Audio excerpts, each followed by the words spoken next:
Kita akan bicara tentang ikhlas dalam menghadapi kehidupan ini.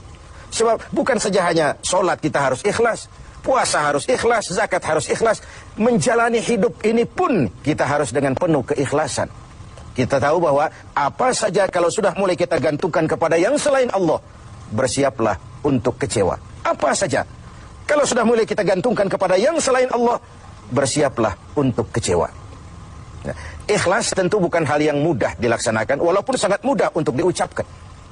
Tetapi inilah yang diperintahkan Allah kepada kita. Kalian wa ma umiru illa liya'budullaha mukhlisin. Kalian tidak diperintahkan kecuali hanya menjadi penyembah Allah yang penuh keikhlasan. Penyembah Allah yang berangkat dari semangat keikhlasan. Saya ingin mengungkap apa yang pernah disampaikan oleh Imam Al-Ghazali tentang keikhlasan ini. Beliau menyatakan, "An-nas kulluhum mauta illa al-alimun. Wal-alimuna niyamun illa al-amilun. Wal-amiluna mughtarruna illa al-mukhlisun." Manusia, kata Al-Ghazali, pada dasarnya mati, kecuali orang yang berilmu. Orang yang berilmu walaupun dia hidup, tidur, kecuali yang mengamalkan ilmunya.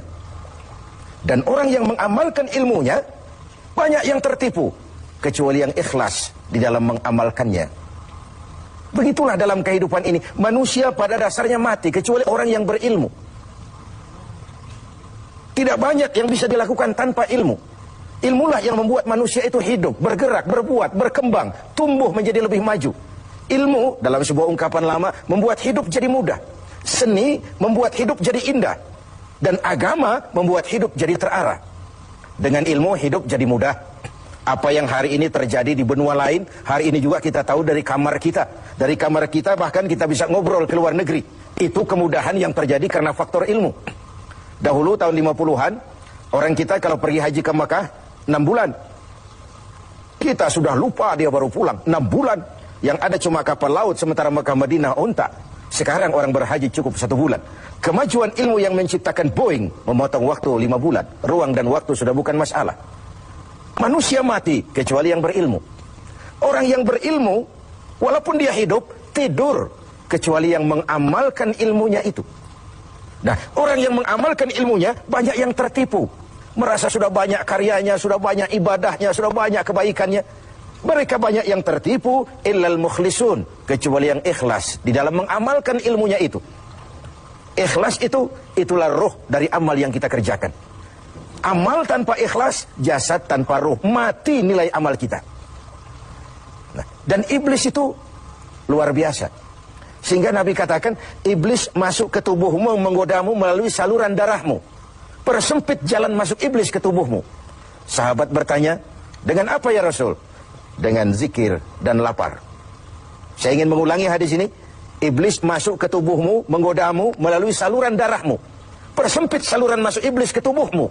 Dengan apa ya Rasul? Dengan zikir dan dengan lapar. Jadi ketika kita melaksanakan ibadah puasa ini, kita mempersempit ruang gerak iblis. Itu makna bahwa kalau datang Ramadan, diikat setan dan iblis itu. Siapa yang mengikat? Ya kita sendiri. Dengan apa? Dengan ibadah puasa. Kita ikat dia, tidak berkutik, memperturutkan hawa nafsu sebagai kendaraan utama si iblis tadi.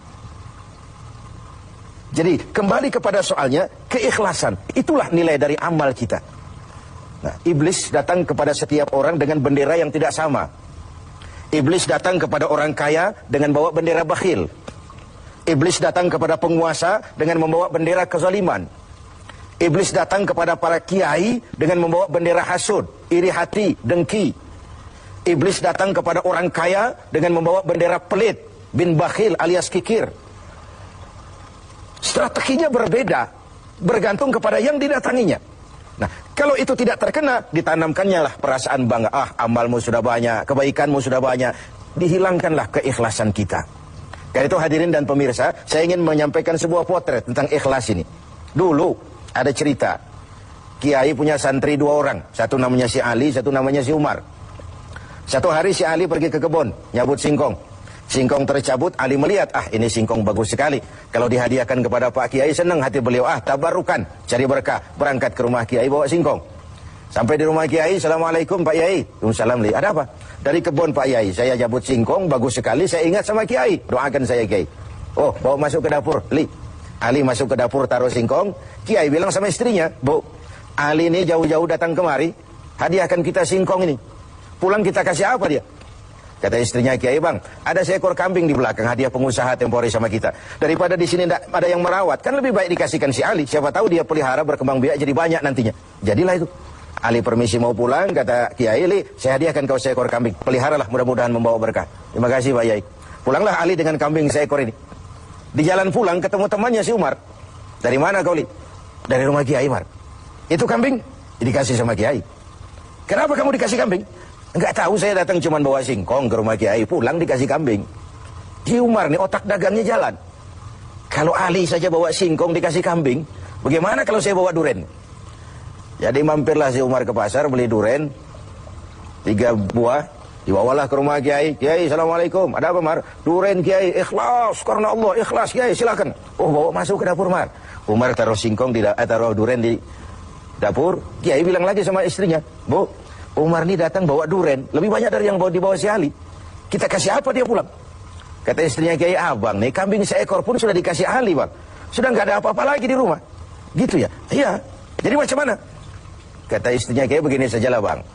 Ali tadi kan datang bawa singkong. Lalu Umar nih daripada pulang tangan kosong, sudah singkong Ali saja kasihin si Umar. Begitu. Iyalah. Ya jadilah. Umar permisi mau pamit pulang, kata Kiai, Mar, ada singkong, kamu bawa pulanglah, saya hadiahkan sama kamu, rebus, mudah-mudahan bawa berkah buat kamu. Pulanglah si Ali bawa singkong nih kan. Jadi ini sebuah potret betapa si Ali yang ikhlas bawa singkong dapat kambing. Umar nih yang punya target bawa duren 3, pulang dapat singkong. Nah, jadi ini sebuah cerita bahwa apa saja kalau sudah kita mulai bukan karena Allah, bersiaplah untuk kecewa. Itu dulu, barangkali adik-adik ada yang akan mengajukan pertanyaan, silakan. Assalamualaikum warahmatullahi wabarakatuh. Salam. Kiai, ada yang saya tanyakan berkenaan dengan ikhlas. Pertanyaannya, bagaimana contoh orang yang ikhlas dalam berbuat? Ya, contoh orang yang ikhlas dalam berbuat. Saya ingin menyampaikan sebuah cerita saja, tapi agak vulgar. Tapi ini agak mendekati ya.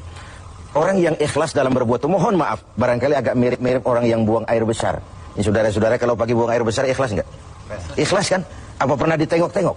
Enggak pernah. Apa pernah berharap balik lagi? Juga enggak. Walaupun malam habis makan enak, makan sate, buahnya anggur, apel, besok pagi dibuang, ikhlas. Enggak begitu jatuh terus ditengokin, jangan-jangan satenya ini. Enggak, sudah ikhlas, kurelakan di kau pergi. Begitu kira-kira contoh orang yang ikhlas dalam berbuat. Ini maaf ya, contohnya agak vulgar, tapi saya pikir itu yang agak mendekati. Kalau sudah berbuat ya sudah, diikhlaskan saja, dilepas. Karena ikhlas itu kan artinya selamat. Selamat dari noda, selamat dari kepentingan yang selain Allah. Bersih dari kepentingan yang selain Allah. Nah itu yang kita inginkan dalam berbuat.